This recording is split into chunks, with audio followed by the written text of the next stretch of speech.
Well, there's nobody. Oh, we're live to this new channel. We thought it would be nice to explain what we've been doing on a daily basis with part of this lockdown. Maybe we can have some advice about sort of how to prepare your food, vitamins and minerals you should be eating, as well as what you can do to occupy your time so that you're not just healthy, you're perhaps sort of a little bit more wealthier, a little bit more wise, and you don't end up a gibbering wreck. So my name's Martin. And I'm Katie. And I'm more of the technology and finance side, the sort of boring bits, and I'm the drinking tea, looking at foods bit.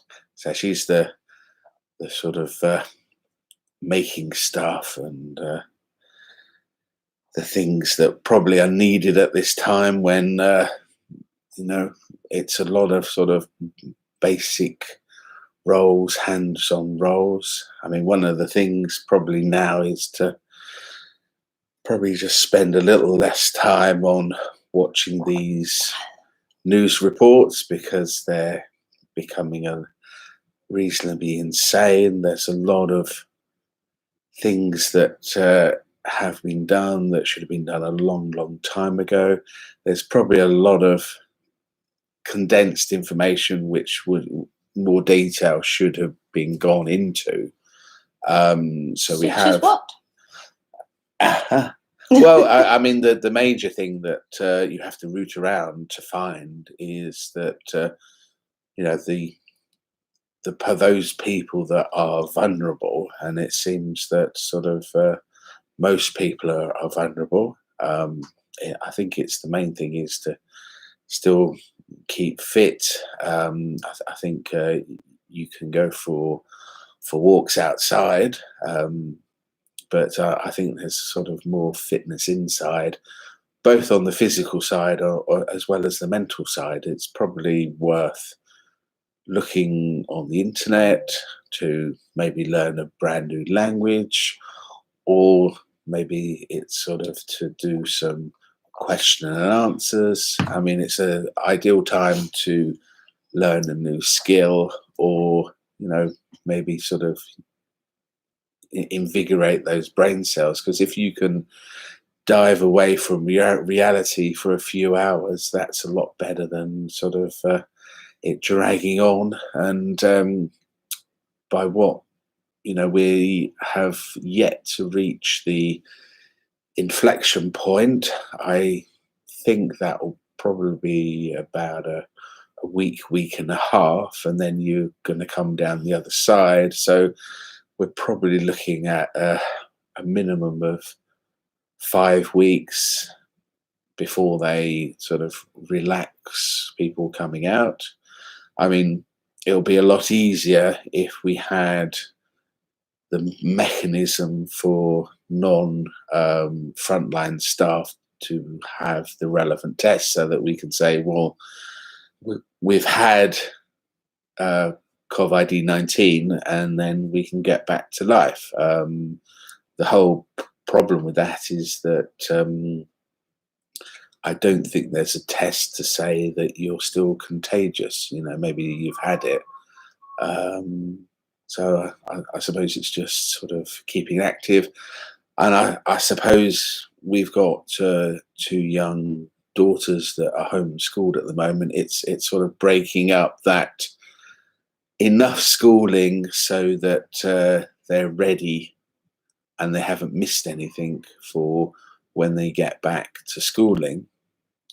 But sort of having those breaks and making them sure that they're sort of fully understand what's going on and the ramifications of that. I mean, probably we need to talk about to be honest, they seem to be loving it. Well, I mean, we've just raided the larder, because you want to have a diversification of not be using your sort of dried and tinned food to try and root out the old items, because the supply chain of food may sort of not be there for a period. I mean, we've had one. Seems all right at the moment. Well, I mean, your parents have had one delivery cancelled. We had some potential delivery interruptions, which we've sort of sorted out, and we've probably got sort of emergency food. I mean, I've been sort of on a replacement meal diet for quite some time, and I've got sort of, what is it, 2.5 kilos of food, which lasts for about 27 servings. So that will make it okay. And we've been sort of baking biscuits. So I'll pass you over. Oh, to me. Yes, I've baked biscuits. I've tried new recipes. We had gluten-free pizza for the first time last night, which turned out very nicely. With meatballs, all sorts of different things that I probably wouldn't have done before. So it's been quite exciting to try and figure these things out. But maybe we can go into that in more detail in our next stream. What do you think? Yeah, we can do that. I mean, it's a lot of what we've been trying to do is sort of portion sizing, probably making a lot of the food that we have so that it's not just bland, it's sort of reasonably exciting. We've got some sort of homemade exciting snacks, and we've got sort of a box of celebrations which we sort of dive into when we're feeling a bit low, but it's just keeping occupied.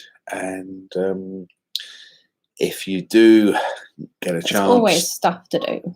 If you do get a chance to sort of look at this video, let us know sort of how you're coping and what you want to hear about.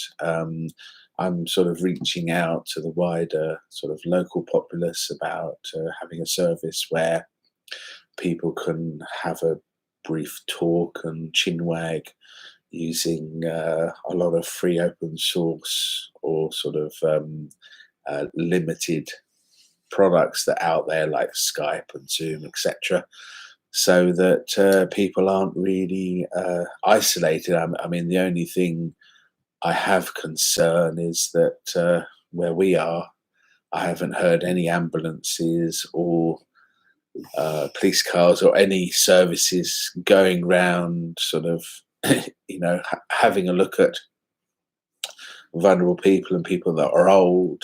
Maybe that's coming on board at a later date, but we can oversee a lot of these people, and they seem to have signs of life when we've looked through. But it's sort of, if you do have this virus, it seems to knock you for six, so you can't actually ask for help.